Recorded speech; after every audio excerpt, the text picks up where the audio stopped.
అసెంబ్లీలో బాలకృష్ణ చేసిన కామెంట్స్ ఏపీలో పొలిటికల్ హీట్ పెంచాయి. వైఎస్ జగన్ను సైకో అని బాలకృష్ణ అంటే బాలకృష్ణ సైకోలో మాట్లాడుతున్నానని వైసీపీ అటాక్ చేస్తోంది. బాలకృష్ణ లాంటి వారి వల్ల అసెంబ్లీలో బ్రీత్ అనలైజర్ పెట్టాల్సి వస్తోందని మండిపడ్డారు పేర్ని నాని.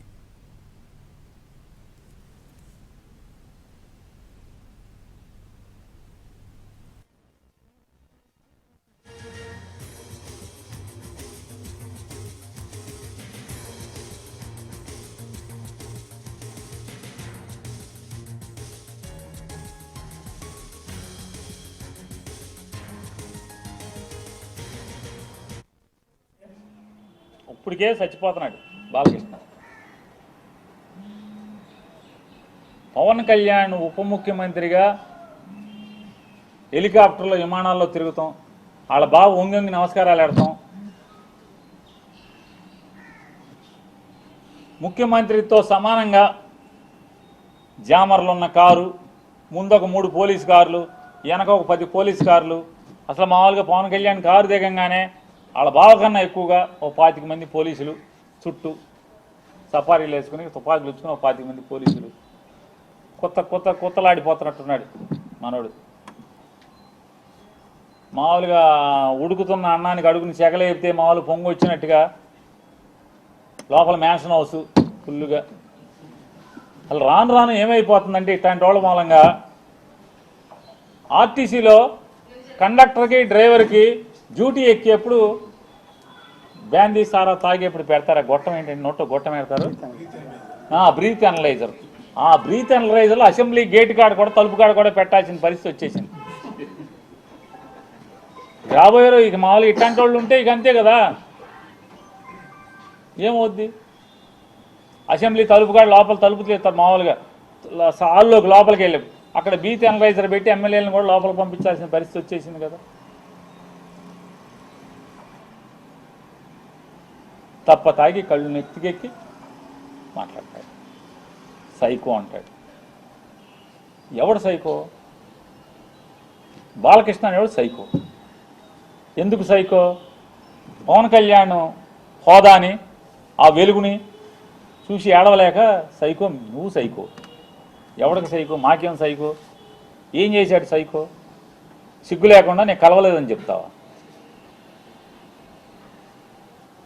రోజు పురాణాలు నోట్లో ఒల్లివేయటం కాదు, బట్టి పట్టం కాదు, వేద మంత్రాలు బట్టి పట్టం కాదు, దేవుడి పద్యాలు బట్టి పట్టం కాదు. నాలుక మీద పురాణాలు, ఉపనిషత్తులు, వేదాల్లో ఉన్న వాక్యాలు అవి బట్టి పట్టినంత మాత్రాన ఇట్టాగుంటుంది. బట్టి పడితే జీవితం, బట్టి పట్టిన బతుకులు ఇట్టాగా ఉంటాయి. పేరుకేమో బయట మామూలుగా మైకూర్చుకుంటేనేమో వేదాలు ఉపనిషత్తులు అవి మాట్లాడటం ఆ ఊయి అని చెప్పని. మనిషిని మందేస్తే ఇది మన తంతు.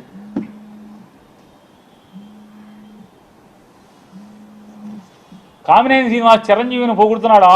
ఆకాశానికి ఎగుతున్నాడు చిరంజీవిని.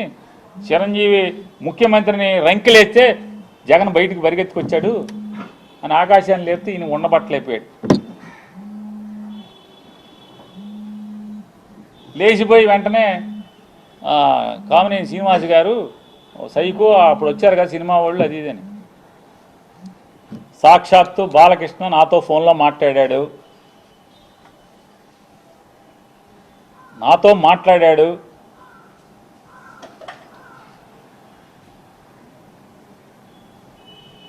మాట్లాడాడే చెప్తున్నా.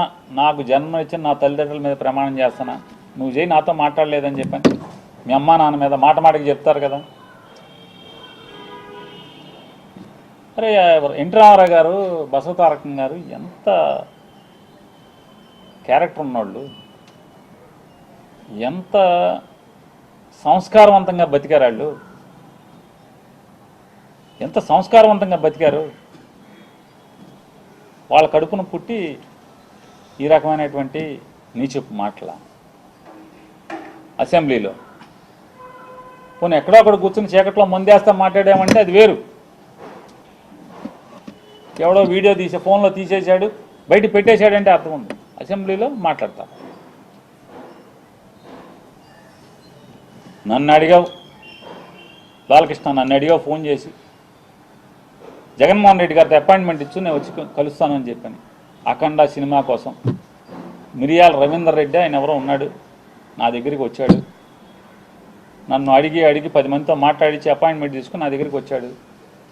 సార్ మా హీరో గారు మాట్లాడుతా అంటున్నారు, కొద్దిగా మాట్లాడండి సార్ అన్నాడు. మీకు అభ్యంతరం అన్న, నాకే అభ్యంతరం లేదు, మాట్లాడండి, నేను మంత్రిని, మాట్లాడాలి, బాధ్యత, మాట్లాడించండి అని మాట్లాడావు. జగన్మోహన్ రెడ్డి గారు ఎట్టా ప్రవర్తించాడు? నేను వెళ్ళి అడిగితే, సార్ బాలకృష్ణ ఫోన్ చేశాడు సార్, వస్తాడంటే మిమ్మల్ని కలుస్తా అంటే కొద్దిగా అపాయింట్మెంట్ ఇవ్వండి అని అడిగాను. ఏ బాలకృష్ణ? చంద్రబాబు నాయుడు బామ్మర్ది. అవునండి, ఆయన బామ్మర్ది. మన దగ్గరికి ఎందుకు, ఏం పని ఏంటి అంటాను. అఖండ సినిమాకి లీనియంట్గా ఉండాలంట. వాళ్ళు బ్లాక్లో అమ్ముకుంటారు టికెట్లు, ఎక్కువ షోలు వేసుకుంటారు, బాగా సినిమాకి ఎక్కువ ఖర్చు అయిందంట. మామూలుగా బడ్జెట్ 45 కోట్లు ఎంతో అనుకుంటే అది ఆ డైరెక్టర్ వల్ల అంటే ఎక్కువగా అమ్మారని చెప్పని రేట్లు ఎక్కువగా అమ్మారంట. ఎక్కువగా అమ్మటం వల్ల దాన్ని 70 కోట్లకి తీశారంట. కాబట్టి అమ్మపోతే సినిమా బాగా తీసాం, బాగా వచ్చింది, మంచి సినిమా తీశాను, కాబట్టి చూసి చూడండి పొమ్మని అడుగుతున్నాడండి. సరే ఏదో మాట్లాడే సరే, వాళ్ళకి ఏమైనా సాయం కావాలంటే చేసి పెట్టని చెప్పారు. అంత హుందాగా ప్రవర్తించినటువంటి జగన్మోహన్ రెడ్డి గారి గురించి మాట్లాడే భాష. వాళ్ళ తండ్రి గారు ఏం చేశాడు మీకు సాయం తెలీదా? యావజ్జీవ కారాగారం అనుభవించాల్సినోడు కదా. జీవితంలో మర్చిపోతాడు ఎవడన్నా? మనిషి జన్మెత్తినోడు చిన్న సాయం చేస్తే ఎవరు కూడా మర్చిపోరు. అట్లాంటిది ఏమవ్వాలి? ఏం చేశారు? కొడుకు సాయం చేశాడా తెలీదా? చేశాడు కదా. అడగంగానే మీరు రాబాబా, మేము జగన్ దగ్గరికి రామని చెప్పు, తప్పే ఉంది, రాజకీయంగా వాడుకో, మేము ఎప్పుడు జగన్ కలవలేదని చెప్పు, తప్పే ఉంది, నిజమే కదా. జగన్మోహన్ రెడ్డి గారిని ఎప్పుడు కలవలేదు, ఓకే, అంతేగాని నేను రానన్నాను, ఎవడు రానన్నది? ఎవడు? హాస్పిటల్ బిల్లు కోసం డాక్టర్ హరికృష్ణ, ఎవరైతే ఆరోగ్యశ్రీ చూసేవాడు హరికృష్ణతో మాట్లాడలేదు?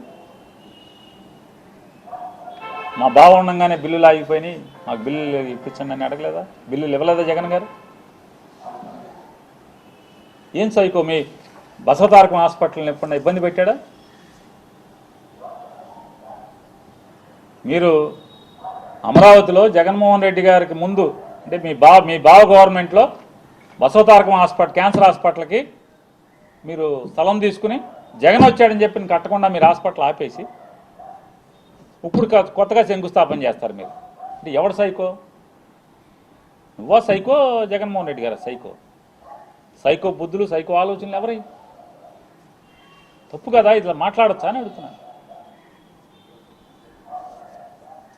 ఇప్పుడు మీకు చిరంజీవి గారు అంటే పడదు, ఈర్ష్య ఉంది. పవన్ కళ్యాణ్ అంటే ఈర్ష్య ద్వేషాలు ఉన్నాయి. పట్టుకో అలా కూములు చచ్చిపోతున్నారు ఇంకో లోపల. అది మీ బావకే చెప్పుకోవాలి.